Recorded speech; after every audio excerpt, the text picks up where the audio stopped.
Guys, welcome to our YouTube channel Bong views. আমি শিলাজিৎ, আমি সুদীপ্তা। আপনারা যারা এখনো পর্যন্ত আমাদের চ্যানেলটি সাবস্ক্রাইব করেননি তারা প্লিজ এক্ষুনি আমাদের চ্যানেলটি সাবস্ক্রাইব করে যাবেন আর নোটিফিকেশন বেল অল করে অন করে নেবেন পরবর্তী ভিডিওগুলোর জন্য নোটিফিকেশন পেতে। আর যারা আমাদের চ্যানেলটি সাবস্ক্রাইব করেছেন তাদেরকে অসংখ্য ধন্যবাদ। আর যদি ফেসবুক পেজে দেখে থাকেন তাহলে অবশ্যই পেজটাকে ফলো করে যাবেন আর পছন্দ হলে অবশ্যই লাইক করবেন। আজকে আমরা নিয়ে চলে এসেছি আরো একটি ইন্টারেস্টিং বলা যায় ভিডিওটা, তার কারণ হচ্ছে টাইটেলটার জন্য। জামায়াতের হিন্দু নেতা শোভন দাসের বক্তব্য ভাইরাল। তো তিনি কি বক্তব্য দিয়েছে সেটা আমরা জানি না, এবং ভাইরালই বা কেন হলো সেটাও আমরা জানি না। তো চলুন আগে দেখে নিই ভিডিওটা, এবং চ্যানেল নেম হচ্ছে ডেইলি সান বাংলা। এই জামাতের সাথে যে হিন্দু, এই ব্যাপারটাই হচ্ছে মানে একটু অন্যরকম বিষয়। কারণ হচ্ছে আমরা জানি একটা মুসলিম সংগঠন বাংলাদেশে বা একটা দল, তো সেখানে দাঁড়িয়ে তার একজন হিন্দু নেতা এরকম বক্তব্য রাখছে, তো সেটা খুব আর কি আকর্ষণীয়। তো সেই জন্য এই ভিডিওটা নিয়ে সেই জন্য ইন্টারেস্টিং হ্যাঁ। বললাম প্রথমেই। আর ভিডিওটা যদি কপিরাইট ক্লেমের জন্য ব্লক হয়েছে তাহলে সম্পূর্ণ ভিডিওটা আপনারা আমাদের ফেসবুক বা ইনস্টাগ্রাম পেজে পেয়ে যাবেন। আর ফেসবুক বা ইনস্টাগ্রাম পেজের লিংক আপনারা আমাদের ডেসক্রিপশন বক্স বা ফার্স্ট পিন কমেন্ট থেকে পেয়ে যাবেন। তাহলে চলুন সবাই মিলে ভিডিও দেখা শুরু করি। আমি শোভন দাস। আপনারা ইতোমধ্যে আমার নাম শুনেছে এবং পদবি শুনে একটু হতবাক হয়েছেন। আসলে এটাই বাস্তব, হতবাক হওয়াই। এই প্রেক্ষিতে একটা কথা মনে আসে, হাজার বছরের গ্রিক দার্শনিক জন কিটসের কথা। তিনি একটা কথা বলেছিলেন, beauty is true and true is beauty, অর্থাৎ সত্যই সুন্দর আর সুন্দরই সত্য।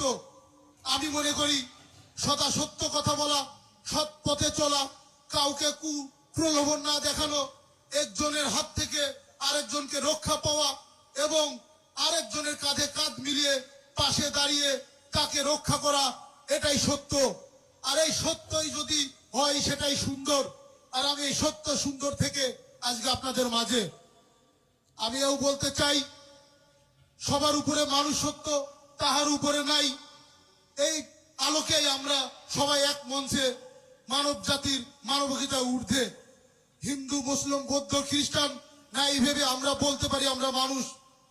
আমি দেখেছি গত শারদীয় দুর্গা উৎসব উপলক্ষে চুয়াডাঙ্গা জেলায় প্রত্যেকটা মন্দির এবং মহল্লায় এই জামায়াতের বড় ভাই ও দাদারা আমাদের পাশে এসে দাঁড়িয়েছে।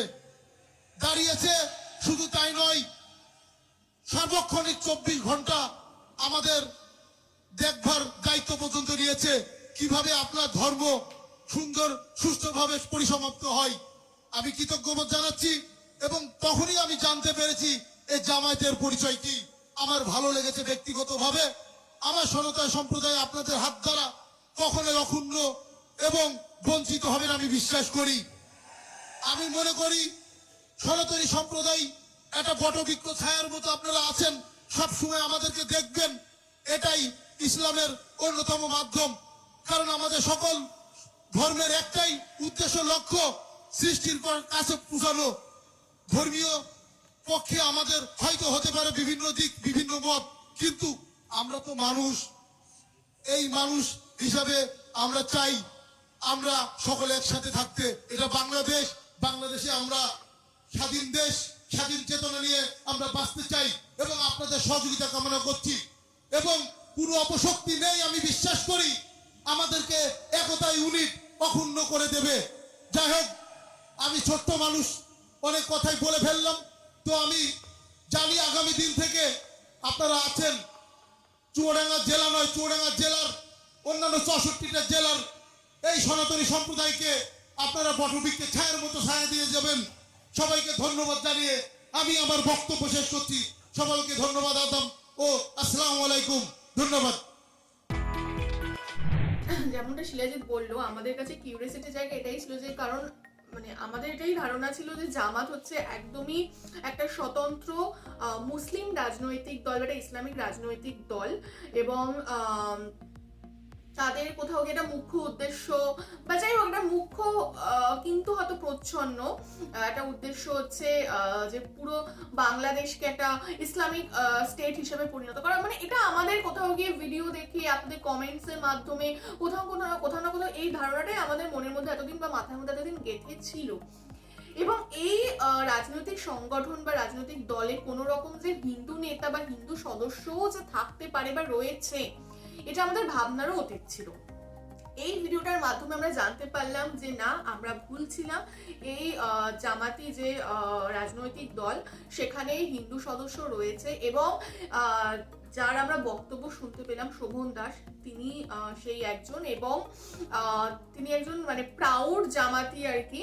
এবং তার মুখেও কিন্তু আমরা ঐক্যের বাণী, বাংলাদেশকে এগিয়ে নিয়ে যাওয়ার কথা, সত্যকে অনুসরণ করা এবং দেশকে মজবুত করা, এই মানে বার্তাই পেলাম। এবং পুরো ভিডিওটা বা পুরো যে তার স্পিচটা, বক্তব্যটা যথেষ্ট পজিটিভ বলে আমাদের মনে হয়েছে। এবং তিনি জন কেটস দিয়ে শুরু করেছিলেন এবং সেই সত্যই সুন্দর এবং সুন্দরী সত্য, সেই কথা ধরে তিনি যেভাবে আর কি বটবৃক্ষের কথা বললেন, অর্থাৎ মুসলিম সমাজ বাংলাদেশে কিভাবে হিন্দুদের বটবৃক্ষের কাজ করেছে দুর্গাপুজোর সময় বা বিভিন্ন ফেস্টিভ্যালের সময়, তো সেই কথাও তিনি ধরলেন। এবং আমরাও আমাদের ভিডিওর মাধ্যমে অনেকবার এই ধরনের পজিটিভ বার্তা দিয়েছি বা এই সেই ঘটনাগুলোর ক্লিপিংস সহ আপনাদের কাছে তুলে ধরেছি যে এরকম অনেক ফেক নিউজ হয়তো অনেক জায়গা থেকে ছড়ানো হচ্ছে, বাট বাস্তবিক ক্ষেত্রটা অন্যরকম। তো যাতে মানুষ ভেদাভেদ ভুলে সেই ভালো ভালো জিনিসগুলো দেখে তাদের মনে রাখতে পারে বা সুন্দরভাবে পৃথিবীটাকে গড়ে তুলতে পারে, সেই বার্তাও দিয়েছি। তো সেই জিনিসটাও আমরা এখানে প্রতিফলন দেখতে পারলাম এবং তার ভাষণের মাধ্যমে। তো সেই জিনিসটা খুব ভালো লাগলো এবং মনে হলো যেন আমাদের কথাগুলোই তিনি কোথাও গিয়ে আর কি মানুষের মধ্যে পৌঁছে দিলেন যে সবার উপরে মানুষত্ব, তাহার উপরে নাই। তো ভীষণই ভালো লাগলো, খুবই পজিটিভ ছিল। একদমই তাই। তো যাই হোক, ডেফিনেটলি ভিডিওটা খুবই পজিটিভ ছিল, তবে তার ব্যাপারে আমরা খুব একটা বেশি কিছু জানি না। এই ব্যাপারে যদি আপনাদের মানে বেটার জানা থাকে বা তিনি কে বা আরেকটু জামাতি দল সম্বন্ধে আমরা অ্যাকচুয়ালি জানতে চাই, তো সেরকম হলে অবশ্যই আমরা আপনাদের কাছে জানানোর থাকলে বা ইনফরমেশন থাকলে আমাদেরকে অবশ্যই কমেন্ট করে জানাবেন, আমরাও জানতে বা চাই। কোনো ভিডিও লিংক দিয়েও আপনারা জানাতে পারেন একদম। এবং তবে সেটা যদি একটু লেন্থে ছোট হয় সেটা আমাদের জন্য দেখার জন্য খুব মানে ভালো হবে। হ্যাঁ, এবং বাংলাদেশিরা কি ভাবছে, কাকে আপকামিং ডেজে ভোট দেবে, মানে সেটাও কিন্তু একটা বড় মানে প্রশ্ন চিহ্ন এবং বেশ একটা ইন্টারেস্টিং প্রশ্নও বটে। তো জামাতিকে তারা গণ্য করছে কিনা বা সেই লিস্টে জামাতি রয়েছে কিনা, এটা কিন্তু একটা ইম্পর্টেন্ট ব্যাপার বা একটা ইন্টারেস্টিং ব্যাপার। যাই হোক, এটাও আপনারা জানাবেন যে আপনারা কি ভাবছেন। এবং আমাদের ভিডিও যদি ভালো লাগে অবশ্যই লাইক করুন, আমাদের চ্যানেলটাকে সাবস্ক্রাইব করে যাবেন। সাবস্ক্রাইব বাটনের পাশে জয়েন বাটন পেয়ে যাবেন, সেখানে কিছু ফ্যাসিলিটিস দেওয়া থাকে, চাইলে আপনারা চেক করতে পারেন। আর আমাদের যে ফেসবুক আর ইনস্টাগ্রাম পেজ রয়েছে সেখানে আপনারা ফলো করতে ভুলবেন না, লিঙ্ক ডেসক্রিপশন বক্সে পেয়ে যাবেন। আর আমাদের যদি আপনারা পার্সোনালি পছন্দ করে থাকেন আমাকে শিলাজিৎ ওকে সুদীপ্তা হিসেবে, তাহলে আমাদের পার্সোনাল ফেসবুক আর ইনস্টাগ্রাম সাইটে ফলো করতে পারেন, তার লিঙ্কও ডেসক্রিপশন বক্স চেক করলে পেয়ে যাবেন। আর আমাদের সাথে কানেক্টেড থাকার জন্য আমাদের যে ফেসবুক গ্রুপটা রয়েছে সেখানে আপনারা জয়েন করে আপনাদের মনের মতো সমস্ত কিছু পোস্ট করতে পারেন, তার লিঙ্কও ডেসক্রিপশন বক্স চেক করলে পেয়ে যাবেন। তো দেখা হচ্ছে পরবর্তী ভিডিওতে, আজ এ পর্যন্তই, টাটা, নমস্কার।